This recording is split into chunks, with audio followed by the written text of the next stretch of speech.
Oke, baik. Assalamualaikum warahmatullahi wabarakatuh. Jadi, di video kali ini saya akan menjelaskan materi mengenai analisis struktural dan semiotika yang sudah dipresentasikan oleh kelompok 3. Oke, masuk yang pertama yaitu latar belakang. Analisis struktural dan semiotik merupakan dua pendekatan penting dalam kajian sastra dan linguistik yang berkembang pada abad ke-20. Kedua metode ini menawarkan cara pandang baru dalam memahami dan menginterpretasi teks serta fenomena budaya. Oke, yang kedua ada analisis struktural. Puisi atau karya sastra merupakan sebuah struktur. Struktur di sini dalam arti bahwa karya sastra itu merupakan susunan unsur-unsur yang bersistem, yang antara unsur-unsurnya terjadi hubungan yang timbal balik, yaitu saling menentukan. Dalam pengertian struktur ini terdapat adanya rangkaian kesatuan yang meliputi 3 ide dasar, yaitu ide kesatuan, ide transformasi, dan ide pengaturan diri sendiri atau self-regulation. Oke, lanjut kita masuk ke semiotika. Semiotika sendiri berasal dari bahasa Yunani, yaitu semion yang berarti tanda. Semiotika ini merupakan ilmu yang mempelajari cara untuk memberikan makna pada suatu tanda. Semiotika dapat diartikan juga sebagai konsep pengajaran pada manusia untuk memaknai tanda yang ada pada suatu objek tertentu. Tanda juga menunjukkan pada suatu hal lainnya, sesuatu yang tersembunyi di balik dari tanda itu sendiri. Seperti contohnya asap, maka tanda di baliknya itu merujuk kepada api. Ya, lanjut, kelebihan dan kekurangan analisis struktural. Yang pertama yaitu kelebihan. Ada membantu dalam memahami makna teks secara mendalam melalui analisis hubungan antara elemen dalam teks.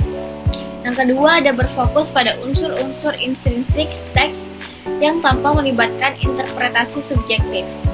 Yang ketiga ada berguna untuk menemukan pola, sistem, dan konvensi yang ada dalam teks. Yang keempat, dapat diterapkan dalam berbagai jenis teks seperti sastra, film, dan musik. Selanjutnya yaitu ada kekurangan. Yang pertama, tidak memperhatikan konteks sosial, historis, dan budaya yang dapat mempengaruhi teks. Yang kedua, terlalu fokus pada struktur yang dapat mengabaikan makna yang lebih luas. Yang ketiga, tidak selalu mampu menjelaskan arti dan fungsi teks secara tuntas. Dan yang keempat, hasil analisis dapat berbeda-beda tergantung pada pendekatan dan perspektif yang digunakan. Lanjut, yaitu kelebihan dan kekurangan semiotika. Kelebihannya yang pertama yaitu memperhatikan konteks sosial, budaya, dan historis yang mempengaruhi makna teks. Yang kedua, dapat mengungkap makna tersembunyi, simbolik, dan konotatif dalam teks. Yang ketiga, bersifat interdisipliner karena dapat diterapkan dalam berbagai bidang, seperti komunikasi, budaya, dan sastra. Yang keempat, membantu memahami bagaimana tanda-tanda dalam simbol-simbol yang digunakan untuk menyampaikan makna. Selanjutnya yaitu kekurangannya. Yang pertama ada lebih subjektif karena bergantung pada interpretasi peneliti yang diterapkan oleh Eko 1976. Yang kedua, ada hasil analisis semiotik dapat bervariasi tergantung pada latar belakang dan perspektif peneliti. Yang ketiga, membutuhkan pemahaman yang mendalam tentang teori dan konsep semiotika. Yang keempat, dapat mengabaikan aspek struktur dan elemen intrinsik teks. Selanjutnya yaitu ada contoh karya puisi yang berjudul Hujan Lolos di Celah Jari karya dari Yudhiswara. Analisis strukturalnya yaitu ada tema, bentuk, bahasa, dan ritme. Terus analisis semiotiknya ada tanda, makna denotatif dan konotatif.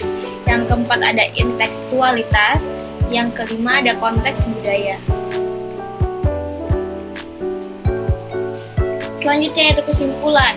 Nah, dari beberapa pemaparan materi yang tadi saya sampaikan, dapat disimpulkan bahwa analisis struktural dan semiotik merupakan dua pendekatan penting dalam kajian sastra, yang dimana struktural berfokus pada hubungan antar elemen, sedangkan semiotik berfokus kepada makna.